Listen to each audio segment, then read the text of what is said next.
अनेक क्रिकेटचे रसिक लाईव्हच्या माध्यमातून प्रशांत सर इथे जोडले गेलेले आहेत। खास नगरवरून खरं तर आमच्या अंजुताई देखील मात्र सामन्याचा आनंद घेत आहेत आणि त्यांनी या स्पर्धेसाठी शुभेच्छा कळवल्यात। आज खरं तर आमच्या अंजुताईचा वाढदिवस आहे।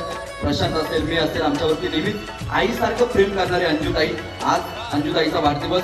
खरं तर अंजुताई, तुला तोरण्यासारखं कर्तृत्वाचं तोरण तू बांधावं, पुरंदरासारखी तू धुरंधर व्हावी, खरं तर पन्हाळगडासारख्या संकटाच्या बेड्यातून तू बाहेर पडावी, प्रतापगडासारखी प्रतापी व्हावी, सिंहगडासारखी संकटाशी निगड्या छातीनं तू लढावी, लोहगडासारखी ताकदवान व्हावी, रामसेन सारखी अजिंक्य व्हावी, रायगडाच्या गगनाला गवसणी घालणारं यश अंजुताई तू मिळवावं आणि आपल्या भावी आयुष्यात आपल्या क्षेत्रातील अंजुताई तू सह्याद्री व्हावं ही आई जिजाऊच्या चरणी मात्र आम्ही प्रार्थना करतो। आणि तुला आमच्या SSYच्या ग्रुपच्या वतीनं आणि शिरूर तालुका टेनिस बॉल क्रिकेट असोसिएशन पैलवान मल्हारी अप्पा गव्हाणे यांच्या वतीनं आम्ही मनापासून मनपूर्वक हार्दिक अशा शुभेच्छा देतो आहोत।